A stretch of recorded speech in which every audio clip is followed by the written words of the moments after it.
Lando Norris has just erupted after learning that the Las Vegas result he believed he had secured was wiped out long after the race had finished. A microscopic floor measurement beneath his McLaren triggered a devastating ruling that destroyed his championship momentum in a single moment. You are about to hear how this decision detonated inside McLaren and handed Max Verstappen the greatest opportunity he has had all season with only 2 races left. Stay right here because this twist carries enough force to rewrite the 2025 World Championship. The moment the FIA concluded its inspection in Las Vegas, the atmosphere of the entire paddock changed because the measurements recorded beneath both McLarens were completely undeniable. The skid blocks showed figures below the 9mm limit that the regulations require, and the stewards knew immediately that the consequence would be severe. What McLaren believed was a clean second place for Norris and a strong fourth place for Piastri collapsed into a technical failure that rewrote the Grand Prix hours after the checkered flag. It was the kind of ruling that does not arrive with drama on track but lands with even greater force behind closed doors. As the findings were delivered to McLaren representatives, the seriousness of the situation became clear. The FIA had used certified instruments with microscopic precision, and the readings remained identical through repeated inspections. These were not marginal or uncertain values. They were documented facts that did not shift even when the team requested a second round of measurements. That consistency created a silence across the room because everyone present understood that this regulation does not allow for interpretation or flexibility. Once the number falls below 9mm, the outcome is sealed before any defense can even be considered. The shock moved through the paddock rapidly because disqualification for skid block wear is a rare and decisive moment in the sport. Teams rely on absolute precision to set their ride heights, and when that precision fails, the consequences are immediate. Other engineers began reviewing their own data out of caution. Journalists who thought their coverage for the night was complete reopened laptops to rewrite the story. Drivers who had already left their media commitments were pulled back for reaction. The magnitude of the decision became clear as the classification reshaped itself without a single wheel turning on track. What intensified the emotional weight of the ruling was the timing. The announcement arrived more than 4 hours after the Grand Prix had ended, when the crowd had gone home and the paddock had already begun its slow transition toward dismantling equipment. Most teams had shifted into routine post-race operations. Then the FIA published the document confirming both disqualifications, and the Las Vegas result was torn apart before sunrise. This is one of the harshest realities of Formula One. A race can be decided not by overtakes or strategy but by a late-night inspection beneath the floor of the car. The impact on the championship was immediate and profound. Norris should have left Las Vegas with 408 points and a commanding lead that would have allowed him to control the final 2 rounds. Instead, his total collapsed to 390, which tightened the title battle into a margin of only 24 points. Piastri, who had fought hard for a strong result, dropped to 366. Verstappen, with steady form and no additional points gained, suddenly found himself tied with Piastri and within striking distance of Norris. A battle that had seemed stable turned into a volatile 3-driver fight. As the teams left the circuit, the psychological change was unmistakable. Norris felt the weight of losing an entire race result because of something he could not control from the cockpit. Piastri experienced the double blow of losing points and seeing the championship dynamic shift.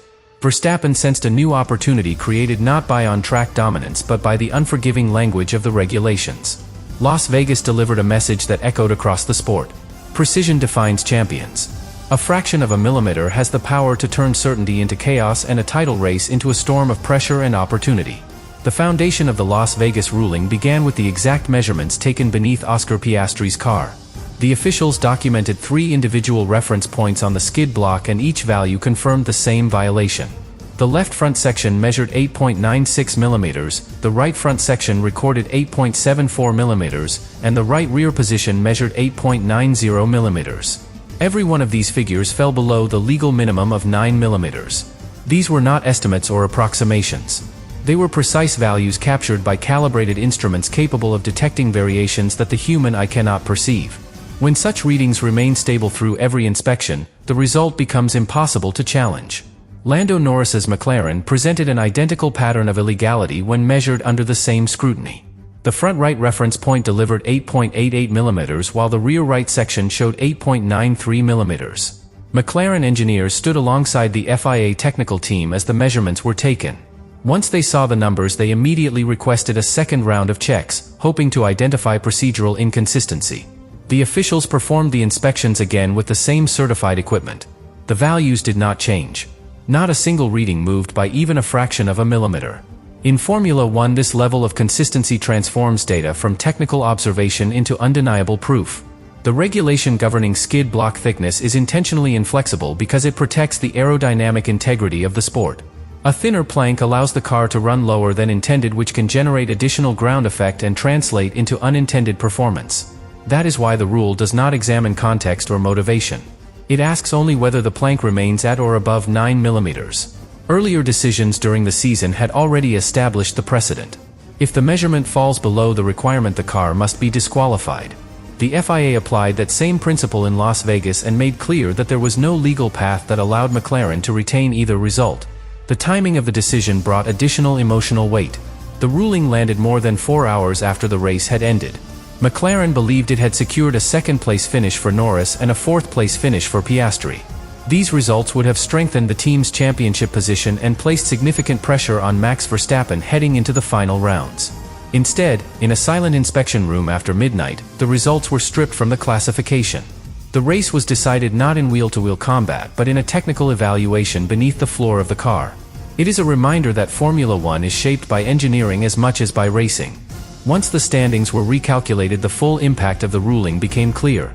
Norris fell from what should have been 408 points down to 390.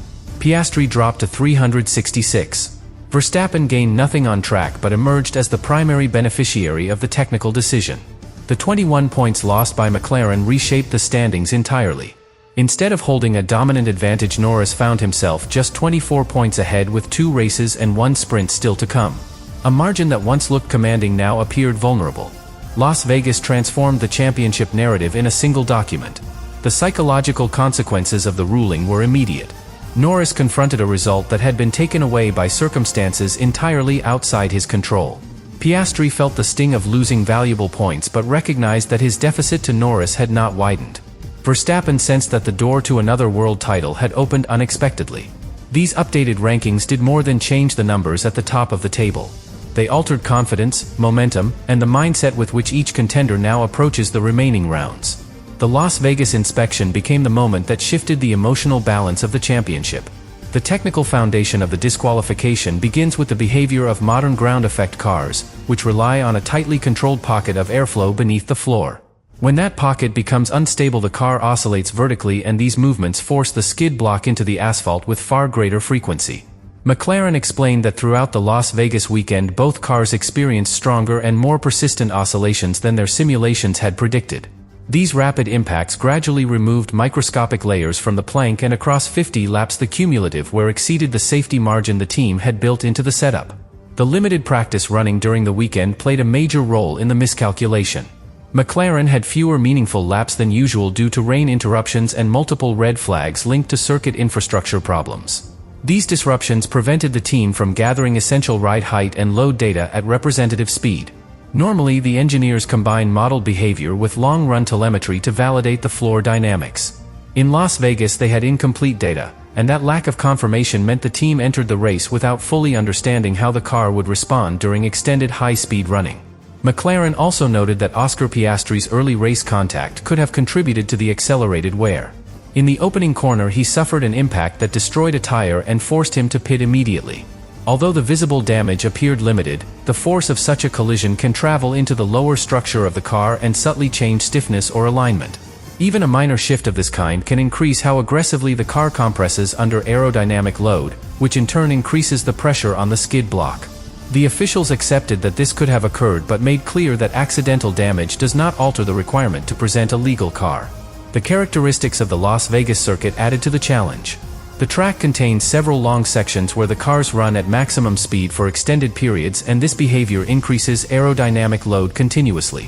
When the car remains under high load for long stretches, the suspension compresses and the skid block approaches the track surface more closely and more often. Tire degradation was also lower than expected, which allowed both McLarens to run consistently fast lap times throughout the evening. Fewer tire management laps meant more sustained high-speed driving, and that extended pressure contributed to the accelerated wear underneath both cars. The FIA reviewed McLaren's explanation but followed the precise procedure defined in the technical directive. The measurements were taken using certified tools capable of detecting variations smaller than the thickness removed from either plank. The stewards repeated the measurements with multiple McLaren representatives present. Every reading remained consistent and fell below the legal 9mm requirement. Because previous rulings under similar circumstances earlier in the season resulted in immediate disqualification, the officials were obligated to apply the same penalty. Consistency across events is essential to maintaining fairness within the championship. The final conclusion was unequivocal. McLaren's chosen ride height did not offer enough protection against the unique demands of the Las Vegas track. The combination of stronger than expected oscillations, restricted practice running, continuous aerodynamic load, and potential structural disturbance produced a rate of wear that pushed both cars below the legal threshold. In modern Formula One, where performance advantages can emerge from changes measured in fractions of a millimeter, the regulations must be enforced with absolute precision. Once the measurements were confirmed repeatedly with certified equipment, the officials had no alternative but to disqualify both cars. This technical misjudgment became the defining moment that reshaped the title fight.